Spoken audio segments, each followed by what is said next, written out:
Gracias por acompañarnos en este nuevo capítulo de Salud Total.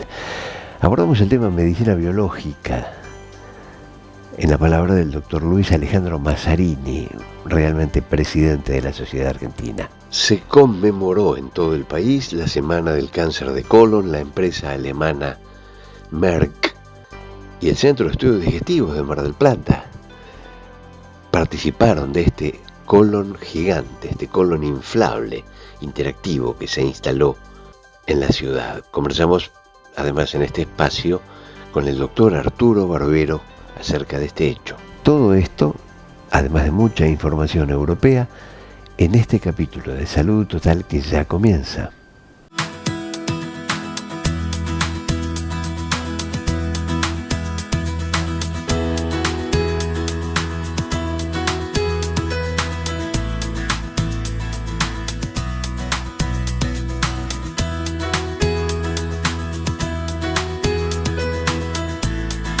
El doctor Luis Alejandro Mazzarini es presidente en la Sociedad Argentina de Medicina Biológica y Holística.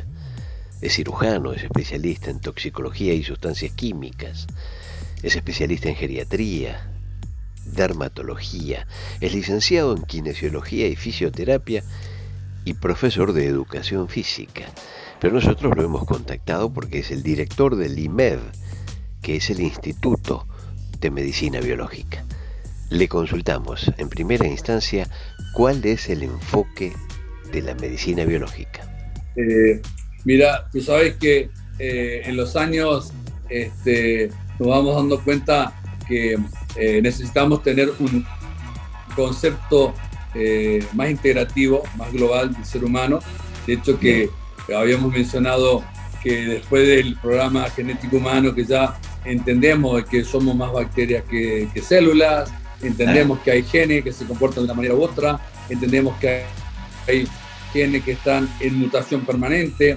Todo esto que vamos entendiendo nos hace traer al concepto de estudiar al ser humano como una unidad, ¿no? Como una estructura consolidada en parte, no en parte, sino en condiciones. Entonces la medicina biológica lo que intenta casualmente es integrar y condicionar el estado de homeostasis, de equilibrio, que esto hace que fundamentalmente llevemos a la transición del paciente a la mejor salud.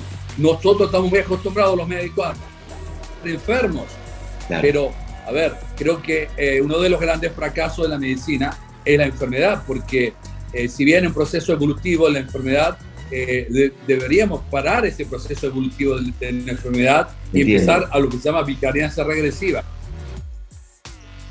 Llevar a un estado de mejor condición de calidad, es decir, no per se a una farmacolización, sino a una adaptación de condiciones biológicas, por eso se llama medicina biológica, adaptación de condiciones biológicas para que tengamos un mejor estado de vida y que transcurramos nuestra existencia en la mejor manera, ¿no? Con alegría, placer y disfrutarlo, no sufriéndolo.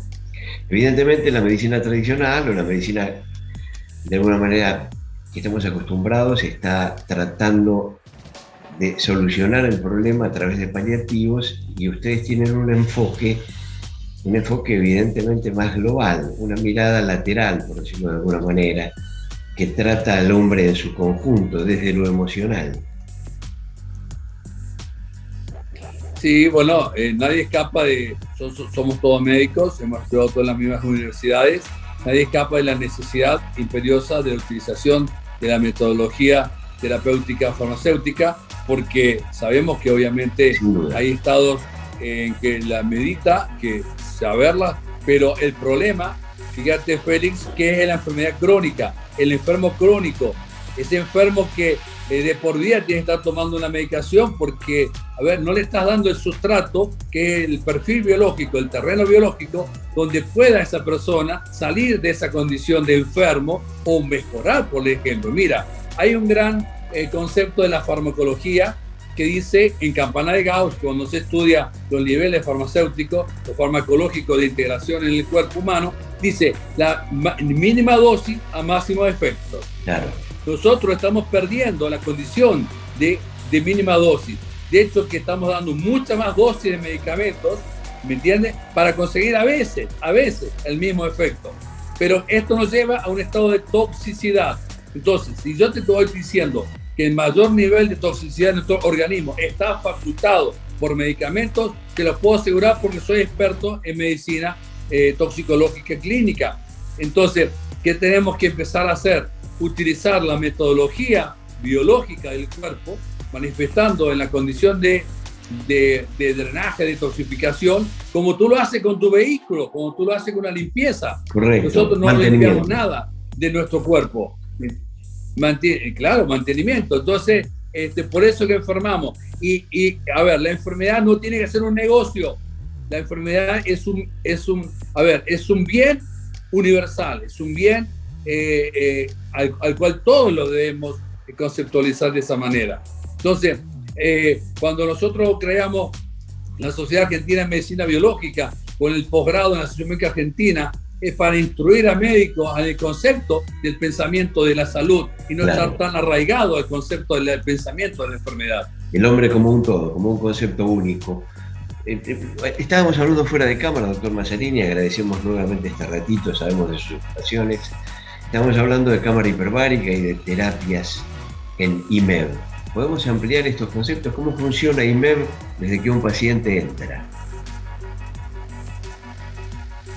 Ok, bueno, fundamentalmente lo que hacemos es un estudio del estado natural del individuo, del estado que en este caso hablamos del estado de toxicidad porque es uno de los marcos de referencia al cual hacemos nosotros hincapié para obviamente detoxificar, limpiar y de esa manera entender cuál es el patrón del problema de su enfermedad.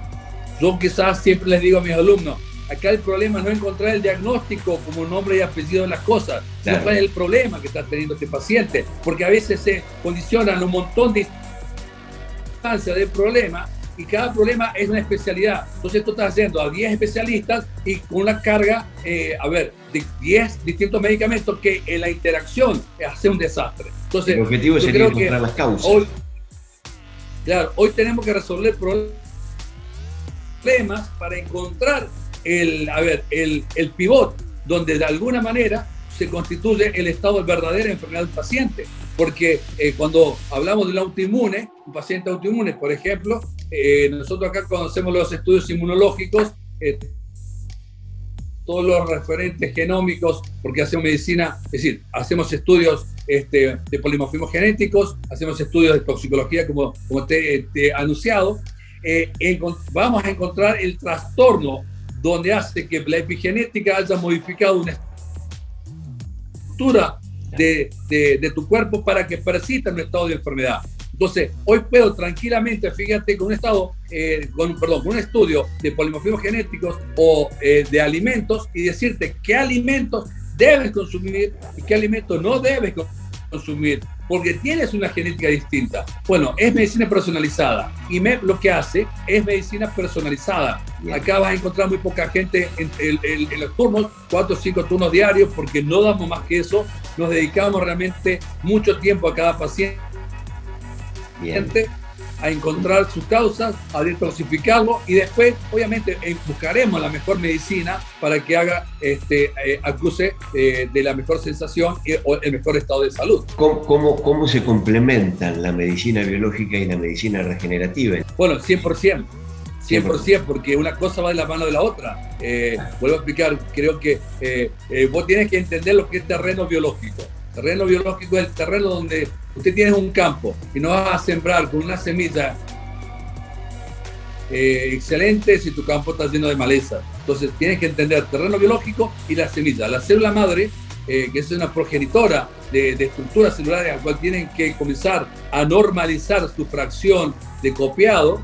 Entonces en ese copiado yo no tengo que generar una hija enferma, tengo que mejorarla e ir reparando, y eso es el mecanismo que hacen las células madres porque son progenitoras, ¿sí? No tanto una célula madura donde ya está enferma y que lo que hace es no generar más que vincular receptores de adhesiones moléculas de adhesiones que mejorarían un tiempo. Pero bueno, es una explicación muy científica habría que dar, pero fíjate, si algo te voy a poner también en manifiesto, todo esto hay una tercera estructura, se llama exosomas. Los exosomas, que son vesículas que tenemos nosotros en nuestra matriz extracelular, que está en la porción extracelular de nuestras células, que son los que de una manera inteligente determinan esa ubicuidad, esa condición de nutrición en la recepción de nuevas células, pero también activa mecanismos receptores de membranas que hace de que una condición de enfermedad pueda llegar a pasar a un estado de menos enfermedad o de salud. Entonces, los exosomas creo que es una de las nuevas terapéuticas a futuro que vamos a tener en Argentina, y que realmente va a ser extraordinaria, porque inclusive hasta en estética, ¿no? Se va a empezar a hablar de los exosomas utilizados para estética, y que ya en Estados Unidos, en Europa se están usando muchísimo, y realmente vamos a poder, sí, estar en una mejor estado de alegría facial, de alegría de salud, ¿no? Línea directa WhatsApp para conectar con nosotros, aquí en pantalla 2235 963 107. Este sonido lo cambia todo. Audífonos con pilas recargables. Centro Oficial Widex. Galería Sacoa, primer piso. WhatsApp 223-682-1480. Teléfono 491-0001. Ayudamos a los usuarios a volver a oír el sonido natural.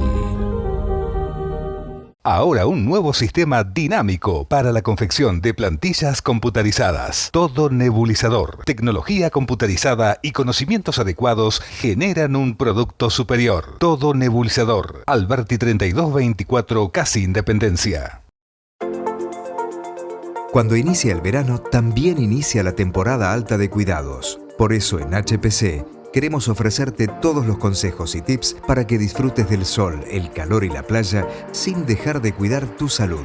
Hospital Privado de Comunidad, hecho para cuidarte.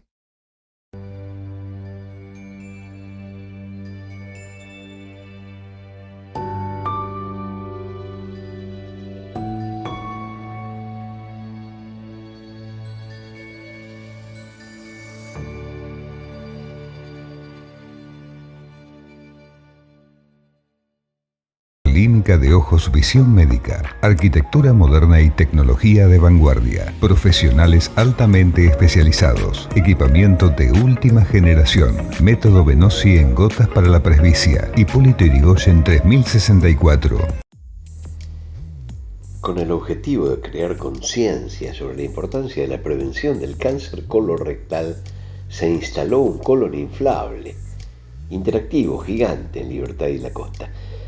Esta es la charla con uno de los responsables, el doctor Barbero, del Centro de Estudios Digestivos. Es interesante la participación de una empresa alemana, Merck, en este evento interesantísimo que tiene que ver con una caminata y con un colon inflable, que te agradecería que nos cuentes un poquito. Así es, Félix.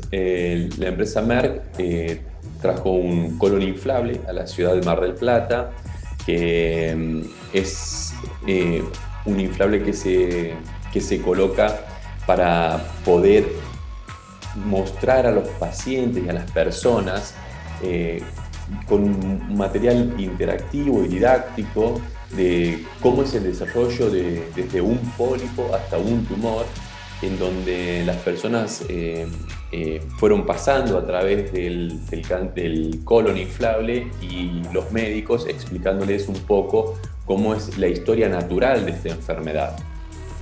Bien, de manera que la interacción permite que incluso hasta los chicos puedan acceder a guías y a textos simples y sencillos para ellos también. Exactamente, esa es la idea, es que los chicos, las familias, y sabemos que los niños son un medio muy útil para llevar la información a la casa, puedan interactuar con esto, nos parece fundamental. Tiene material didáctico y visual muy práctico, con un lenguaje muy sencillo, que lo entienden todas las personas. Y allí estuvimos justamente para hablar del cáncer del colon este mes tan particular, ¿no? Claro. Hablemos precisamente del cáncer de colon y de este mes tan particular, porque muchísima gente, a pesar de estar informada, desconoce la gravedad de este tema y la importancia de detectarlo a tiempo, ¿no? Exactamente. Bueno, el cáncer de colon es una enfermedad muy frecuente en nuestro medio. Sabemos que es el segundo tumor en frecuencia en ambos sexos, tanto en el hombre como en la mujer representan un tumor muy frecuente. En nuestro medio se diagnostican anualmente unas 8.000 personas con cáncer de colon, y de esas 8.000 personas, de acuerdo al estadio o etapa en donde se diagnostique ese tumor, va a tener diferentes implicancias en el aspecto de salud de ese paciente y en el sistema de salud. De manera que es fundamental detectarlo a tiempo, doctor Barbero. Totalmente. Sabemos que detectando a tiempo, el 90% de estos tumores se puede curar. Así que hacia eso tenemos que apuntar, a detectar a tiempo estos tumores. Bien, perfecto. ¿Cuáles serían los síntomas que un paciente debería tener para suponer que puede existir el riesgo de cáncer de colon? Bien, con respecto a los síntomas, cuando están presentes, nosotros ya sabemos que podemos estar hablando de una enfermedad que ya está presente y que puede estar afectando a esa persona, a ese paciente, con cierto grado de evolución, como pueden ser el cambio del hábito evacuatorio, la diarrea y la constipación, heces más delgadas, más finas, el sangrado en la materia fecal, el dolor abdominal frecuente. Son síntomas que pueden ser comunes a muchas enfermedades en realidad, pero que también pueden estar hablando de que el intestino está ocurriendo algo en el intestino de ese paciente y debe ser estudiado. Con respecto, doctor Barbero, con respecto al sangrado me parece un elemento diferencial. Con respecto a la diarrea, siendo tan común una diarrea por mala alimentación o por lo que fuera, ¿hay diferencias de una diarrea a otra como para detectarlo? Hay diferencias sutiles. Una diarrea aguda que se da en un momento después de una comida, o que un alimento en mal estado, o que, como puede ser un proceso de una gastroenteritis también, o que todo el grupo familiar está con diarrea, no debería alertarnos. Ahora, una diarrea que se extiende en el tiempo o que alterna con episodios de constipación es una diarrea que ya es para prestarle más atención. Entiendo. De modo entonces que lo que sugerimos a través de sus palabras a toda la audiencia es que a partir de determinada edad y sin mediar síntomas, se hace necesaria una revisación de estas características. Exactamente. En nuestro país, las guías recomiendan la realización de un método de estudio como la videocolonoscopía a partir de los 50 años en las personas que no tengan ningún síntoma. ¿Por qué? Porque el cáncer de colon, como decía recién, es un tumor muy frecuente en nuestro medio. Entonces, hay que llegar antes de esos síntomas. Ahora, ¿se puede hacer la colonoscopía antes? Sí, dependiendo de algunos factores pronósticos que llamamos nosotros en algunos grupos de riesgo particulares, como por ejemplo en personas que tengan antecedentes familiares de cáncer, antecedentes personales de cáncer o antecedentes de algunas enfermedades que nosotros sabemos que predisponen al cáncer, como pueden ser la polipomatosis adenomatosa familiar, el síndrome de Lynch, que son menos frecuentes, la verdad que son menos frecuentes, o el Crohn o la colitis ulcerosa, que a lo largo de su evolución pueden llegar a desarrollar o tener más riesgo de un cáncer. Por eso esas personas a veces tienen que hacerse estos estudios antes de los 50 años.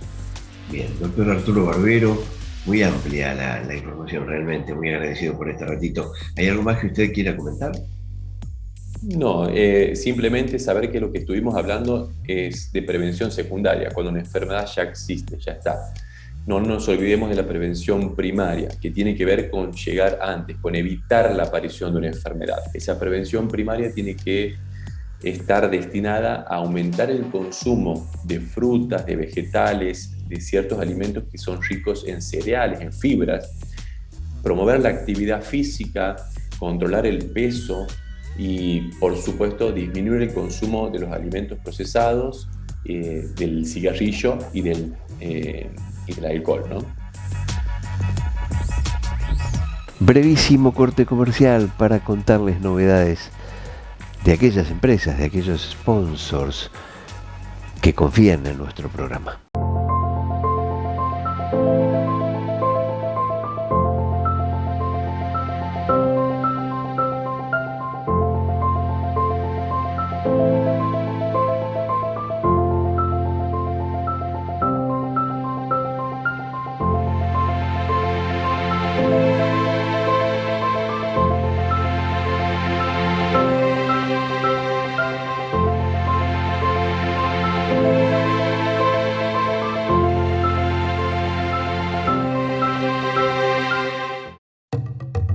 Un psicólogo escucha diferente, abre camino a las emociones en su conexión con los decires del sujeto. Licenciado Germán Rothstein, atención psicológica presencial y online. 155 21 13 97.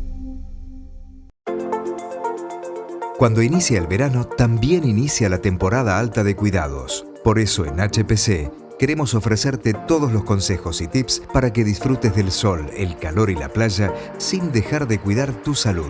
Hospital Privado de Comunidad, hecho para cuidarte.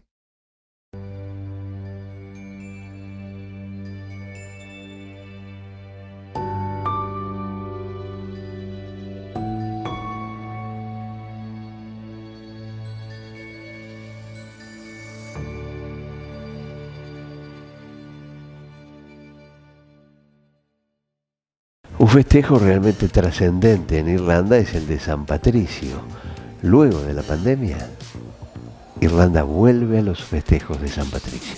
El Festival de San Patricio, patrón de Irlanda, ha regresado a los pueblos y ciudades de la Isla Esmeralda por primera vez desde el comienzo de la pandemia en marzo de 2020. La atención está puesta sobre el icónico desfile de Dublín, desde donde también se manda un guiño de solidaridad con Ucrania. Como es tradición, encabezará la marcha una personalidad. Este año el actor estadounidense de origen irlandés John C. Reilly, quien ha prometido mucho crack, que en gaélico significa diversión o fiesta. Because when you come here, people are just so welcoming and it's a good crack, as they say. Crack en los pubs, en los restaurantes o en las calles ya engalanadas con el verde esmeralda, un color que este año comparte protagonismo con el amarillo y azul de Ucrania. Desde sus inicios en el siglo XVII, esta festividad, extendida ya por todo el mundo, congrega a miles de personas cada año para rendir homenaje a San Patricio, el obispo que llevó el cristianismo a Irlanda. Aunque su día sea el 17 de marzo, las celebraciones se extenderán durante el fin de semana por todo el país. El gobierno ha añadido al calendario anual un día festivo más, el viernes, como premio a los esfuerzos realizados por la ciudadanía durante la pandemia. A raíz de la queja de la ciudadanía en general, se eliminan restricciones en Hong Kong. La irrupción de la variante Omicron ha llevado al gobierno de Hong Kong a imponer crecientes restricciones para frenar los contagios. La ciudad ya había prohibido las reuniones de más de 2 personas y se ordenó el cierre nocturno de bares y restaurantes, además del uso obligatorio de mascarillas, incluso al aire libre. A partir del jueves, las playas también deberán permanecer cerradas. El gobierno ha sido criticado por la falta de claridad en el manejo de la quinta ola de coronavirus, que ha provocado cerca de 1 millón de casos y 4.600 muertes en menos de 3 meses. Ese aumento exponencial se dio a pesar de que Hong Kong mantiene restricciones fronterizas desde el inicio de la pandemia y aplica duras medidas de distanciamiento social. La jefa del gobierno, Carrie Lam, dijo el jueves que analiza aliviar algunas de las restricciones debido a la pérdida de tolerancia de la población, aunque no presentó un plan para sacar a la ciudad de la crisis sanitaria. El pánico causado por los mensajes confusos y las nuevas restricciones provocó en febrero un éxodo de 65.400 personas, locales y extranjeras. Hong Kong pasó los 2 primeros años de la pandemia con un bajo nivel de contagios, apegada a la estrategia china de cero COVID.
Centro de Imágenes Médicas de Clínica 25 de Mayo presenta su nuevo tomógrafo Multislice Philips. Reduce la radiación hasta en un 80%. Estudios en tiempo real. Gran velocidad en la adquisición de imágenes. SIM, un gran avance tecnológico a su servicio. Rudy Capella, Salta 1507, casi 25 de Mayo. Rudy Capella, laboratorio contactológico en la búsqueda de la excelencia. Nos estamos despidiendo de este capítulo de Salud Total, pero solo será por 7 días. Estamos recibiendo salutaciones y lo agradecemos enormemente a todas aquellas personas e instituciones que nos están saludando por nuestro 21º aniversario de vida de estos capítulos de Salud Total, que son posibles gracias a la presencia de todos ustedes. Nos vemos en 7 días.